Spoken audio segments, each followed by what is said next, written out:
Hello students, आज हम teaching aptitude and attitude का लेक्चर 3 लेके आए हैं। इसमें हम 10 एमसीक्यूज़ करेंगे। इसके साथ कुछ टॉपिक्स भी कवर हो जाएंगे क्वेश्चंस के साथ साथ ही।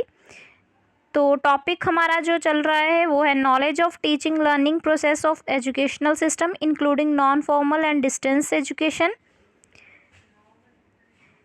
फर्स्ट क्वेश्चन है, बिल्कुल फैक्चुअल क्वेश्चन है। आता है तो ठीक है, अदरवाइज इसमें आप लॉजिक नहीं लगा सकते। आता है तो आंसर सही है, अदरवाइज गलत है। ठीक है। क्वेश्चन है, who said by education I mean the complete development of the body, heart and soul of the child and the adult. कौन सा ऐसा शख्स है जिसने कहा है कि एजुकेशन से मेरा मतलब है कि कंप्लीट डेवलपमेंट करना बच्चे का, उसकी बॉडी का, उसके हार्ट का, उसकी आत्मा का पूरा डेवलपमेंट करना। तो ऐसा कहा है। देखो आता है आंसर तो सही है, नहीं तो गलत। ठीक है। तो इसका सही आंसर है महात्मा गांधी। महात्मा गांधी जी ने ऐसा बोला है कि एजुकेशन से मेरा मतलब है कि कंप्लीट डेवलपमेंट करना, उसकी बॉडी का, उसकी सोल का, उसके हार्ट का कंप्लीट डेवलपमेंट करना। ठीक है। नेक्स्ट क्वेश्चन पे चलते हैं। नेक्स्ट क्वेश्चन है हमारे पास, if any student does not answer your question in the class, अगर आपके क्वेश्चन का आंसर बच्चा नहीं देता है, आप क्या करेंगे आगे से। ठीक है। आप टीचर हैं, आपका एटीट्यूड बच्चे के लिए कैसा होगा, कि किस तरह से आप इस सिचुएशन को हैंडल करेंगे कि अगर जो स्टूडेंट है उसने आपके क्वेश्चन का आंसर नहीं किया है। ठीक है। आप क्या करेंगे, ask the other student, other student से उसी क्वेश्चन को पूछेंगे। आस्क हिम मोर क्वेश्चंस, उसी बच्चे से आप और क्वेश्चंस पूछेंगे, उसको पनिश करेंगे, या फिर ask him to sit down, कि उसको बोलेंगे बैठ जाओ। ठीक है। ऐसा नहीं करेंगे, ना उसको बैठने के लिए पहले बोलेंगे, जब तक उससे उस कंसेप्ट की क्लैरिटी ना करवा दें, उसको उस क्वेश्चन का आंसर ना मिल जाए, तब तक हम उसे बिठाएंगे तो बिल्कुल नहीं। पनिश तो बिल्कुल नहीं करना, क्योंकि ऐसे नेगेटिव पनिशमेंट देना, फिजिकल हरासमेंट करना, ऐसा बिल्कुल नहीं करना हमें। बीएड में तो ये भूल जाओ कि पनिश करेंगे। ठीक है। Ask him to sit down, जब तक उसके सवाल का उसको जवाब ना मिल जाए, जब उसको आंसर ही नहीं आता, तब तक उसको बैठने के लिए भी हम फ़िलहाल नहीं कहेंगे। पहले उसके क्वेश्चन का उसको आंसर दिलाएंगे, लेकिन अदर बच्चों के थ्रू। कैसे, उसको थोड़ी देर के लिए, जैसे उससे क्वेश्चन पूछा गया, अगर वो खड़े होकर जवाब दे रहा है, तो अगर उससे जवाब नहीं दिया जाता तो वही क्वेश्चन पास करके अगले बच्चे से पूछा जाएगा या किसी और बच्चे से पूछा जाएगा। अगर वो जवाब दे देता है, वो जवाब सही है, तो आप उस बच्चे को जिसने सही जवाब दिया है उसी आंसर को दोबारा रिपीट करेंगे, क्लास में अच्छे से क्लियर करेंगे। देन उस बच्चे को जिसने पहले आंसर नहीं दिया था उसको बिठाया जाएगा। ठीक है। तो answer first, A option is the right answer. Ask the other students, उसी क्वेश्चन को हम बाकी बच्चों से दोबारा पूछेंगे। नेक्स्ट क्वेश्चन देखते हैं, should a student be allowed to ask question in the class, क्या बच्चे को क्लास में क्वेश्चन पूछने के लिए अलाउ किया जाना चाहिए, अनुमति दी जानी चाहिए। तो देखिए, ज़्यादा इसमें कुछ डिस्कस करने वाला है नहीं। ए ऑप्शन है श्योरली, बी ऑप्शन है नेवर, सी है समटाइम्स, व्हेन द टीचर, जब आपका टीचर पसंद करे, लाइक्स। ठीक है। तो बिल्कुल इसका सिंपल सा आंसर है कि बच्चा क्लास में है, देखो बच्चे को सिखाना है, तो बच्चा ही प्रश्न नहीं पूछेगा तो फिर जवाब कैसे मिलेंगे, उसको टॉपिक कैसे क्लियर होगा, है ना। तो इसीलिए श्योरली, इसका मतलब है बच्चे को अलाउ किया जाना चाहिए, बिल्कुल अलाउ किया जाना चाहिए। A is the right answer, कि उसको श्योर है कि उसको अलाउ किया जाएगा क्वेश्चन पूछने के लिए। नेक्स्ट है fourth question, private teaching institutes have main aim of, private जो इंस्टीट्यूट हैं उनका, तो प्राइवेट टीचिंग इंस्टीट्यूट्स का मेन एम क्या होता है। ए ऑप्शन है हमारे पास, to get through in examination, B option है हमारे पास, to earn money, C option है to remove shortcomings of students, या ऑल ऑफ थिंग्स। तो इसका राइट ऑप्शन है, बिल्कुल सही ऑप्शन है बी, टू अर्न मनी, क्योंकि प्राइवेट इंस्टीट्यूट्स का ज़्यादातर मोटिव यही रहता है। ठीक है। नेक्स्ट फिफ्थ क्वेश्चन है, what is the reason of opening of so many small private primary schools in the cities, कि क्या रीज़न है कि बड़े सारे छोटे छोटे स्मॉल प्राइवेट प्राइमरी स्कूल्स जो है वो सिटी में खोले जा रहे हैं? पहला ऑप्शन है teaching in traditional schools is not satisfactory, कि ट्रेडिशनल स्कूल्स में पढ़ाना सेटिस्फैक्ट्री नहीं होता। Students are not to go far off for the studies, कि स्टूडेंट्स को ज़्यादा दूर ना जाना पड़े स्टडीज़ के लिए। सी ऑप्शन है useful education is imparted in these schools, बिल्कुल नहीं, क्योंकि ज़रूरी थोड़ा ना कि जो छोटे छोटे अलग अलग स्कूल खोलने से ही यूज़फुल एजुकेशन जो है इनमें दी जा सकती है। बाकी स्कूल्स भी तो, सरकारी स्कूल जो हैं गवर्नमेंट के, उसमें भी तो एजुकेशन अच्छी दी जा सकती है, क्योंकि हमने माना कि ग्राउंड लेवल पे उतने अच्छे रिजल्ट्स नहीं हैं, जो रियलिटी है वो अलग है, लेकिन हमने टीचिंग में इस तरह से कभी भी डायरेक्टली पहले ही होप छोड़ के नहीं चलना कि सरकारी स्कूलों में तो पढ़ाई नहीं होती। हमारी तरफ से ऐसा नहीं होना चाहिए, हम क्योंकि कल को हमने भी गवर्नमेंट सेक्टर में जाना है टीचिंग के, तो हमारी तरफ से ऐसा बिल्कुल भी नेगेटिव बिहेवियर नहीं होना चाहिए। तो कभी भी प्राइवेट स्कूल्स का यूज़फुल एजुकेशन देते हैं सिर्फ वो, ऐसा नहीं होता। These are good means of earning money, कि मनी कमाने के ये अच्छे सोर्स बनाते हैं, इस रीज़न से बड़े सारे प्राइवेट स्कूल्स खोले जा रहे हैं। हाँ, ये सही है, लेकिन इसका जो बेस्ट आंसर है वो है बी, कि जो बड़े सारे छोटे छोटे प्राइमरी स्कूल्स खोले जा रहे हैं सरकार की, प्राइवेट इंस्टीट्यूट्स जो हैं छोटे बच्चों के लिए जो खोले जा रहे हैं, वो उसका मेन काम यही है कि बच्चों को ज़्यादा दूर ना जाना पड़े पढ़ाई करने के लिए, ठीक है, घर के पास ही उनको।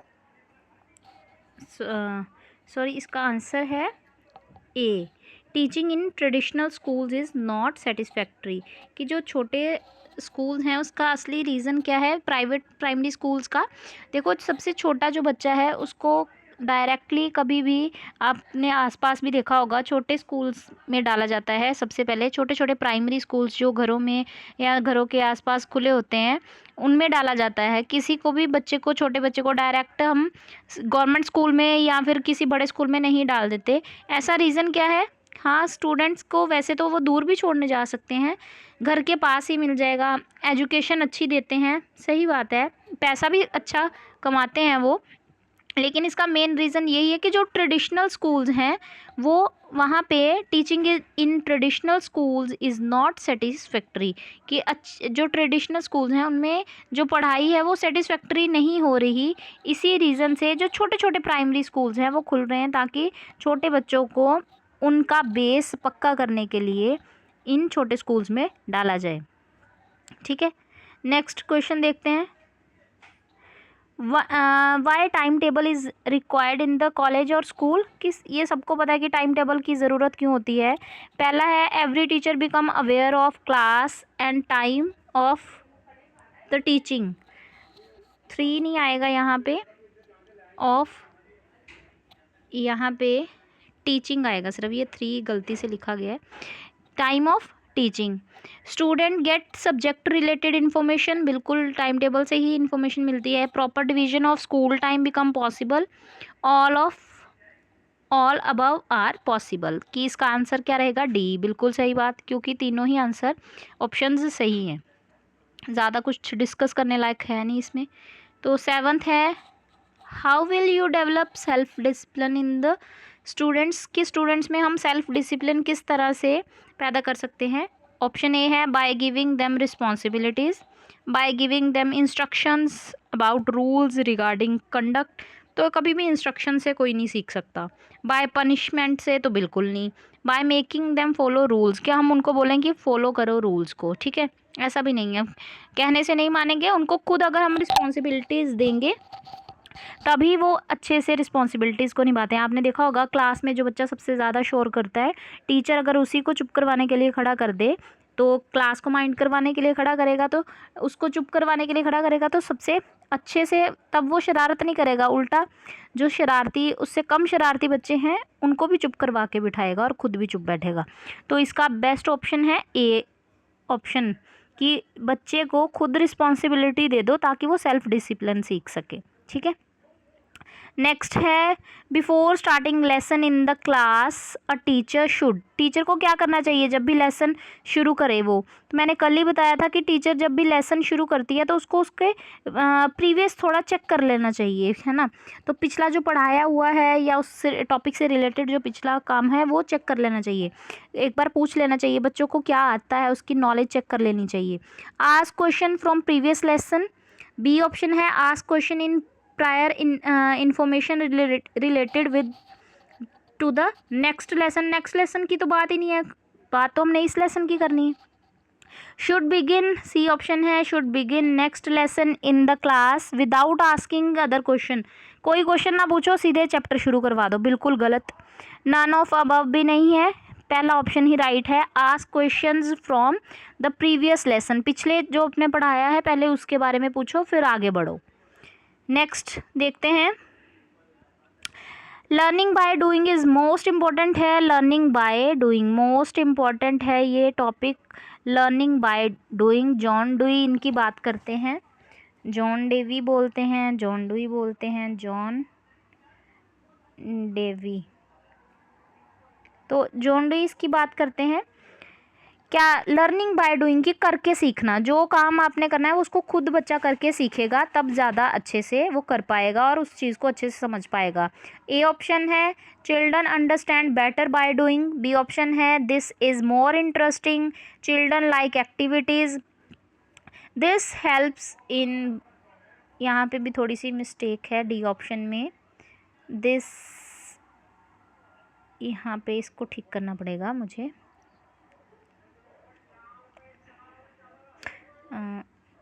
एक सेकेंड, हाँ सही है ये बिल्कुल। This help in Beijing the children, कि बच्चे को बिज़ी रखने में मदद करता है। बच्चे को बिज़ी रखने के तो और भी बड़े सारे तरीके हैं, उसको प्ले मेथड लगा दो, है ना, और डिस्कशन में लगा दो, बिज़ी रखना कोई मोटिव नहीं है हमारा। लर्निंग बाय डूइंग करने से वो क्यों ज़्यादा यूज़फुल है, ये क्यों रीज़न है कि क्या रीज़न है कि learning by doing more useful है। सिंपल सी बात है, children understand better by doing, जो करने से, क्योंकि करने से वो देख भी रहा होता है, सुन भी रहा है, बोल भी रहा है और हाथों से स्किन से टच करके उस चीज़ को कर भी रहा है, तो इसका मतलब वो ज़्यादा सीखेगा क्योंकि उसमें ज़्यादा से ज़्यादा सेंसेस उसकी इन्वॉल्व हो रही हैं। इंटरेस्टिंग तो ये होगा ही क्योंकि वो सारी सेंसेस से फोकस से काम करेगा ही, तो ये सारे ऑप्शन इसमें कवर हो ही जाएंगे, तो इसीलिए A option is the right answer. Last but not the least, social, 10th question है, social awareness can be created among the children by, कि सोशल अवेयरनेस, समाज के लिए जागरूकता बच्चों में पैदा की जा सकती है, providing them the latest news, कि उनको लेटेस्ट न्यूज़ सुनाते रहो जो समाज में हो रहा है उसके बारे में। बी ऑप्शन है taking them to important places, उनको महत्वपूर्ण जगहों पर ले जाओ और उसके बारे में बताना शुरू कर दो। शोइंग देम डेवलपमेंट प्रोजेक्ट्स, की उनको डेवलपमेंट के कुछ प्रोजेक्ट्स दिखाओ, या फिर है ऑल ऑफ, डी है ऑल ऑफ अबव, ठीक है, ऑल द अबव।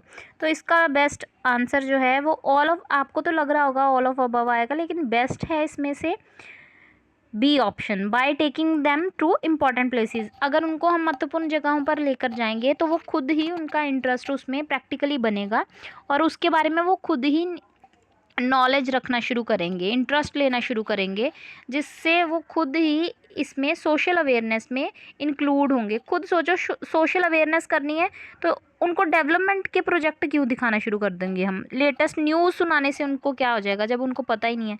हाँ, अगर हम उनको प्लेसेस, अलग अलग प्लेसेस पे लेके जाएंगे तो उनका समाज में जो उनकी अवेयरनेस है वो बढ़ेगी। तो ये डायरेक्टली बी से रिलेटेड है। ऑल ऑफ अबव देख के सीधे उस पर टूट नहीं पड़ना कि डी ऑप्शन टिक कर दो, ध्यान से पहले क्वेश्चन पढ़ने हैं, इसमें भी चांसेस होते हैं कि ऑल ऑफ अबव भी गलत हो सकता है। तो इसी के साथ ये वीडियो यहीं पे ख़त्म होती है। तो वीडियो देखने के लिए आपका धन्यवाद, thank you so much. Channel अगर सब्सक्राइब नहीं किया तो सब्सक्राइब कर लेना, फ्रेंड्स के साथ शेयर कर लेना। जल्द ही मैं पंजाबी इंग्लिश की भी प्लेलिस्ट लेके आऊँगी, सीरीज़ शुरू करेंगे उसकी भी।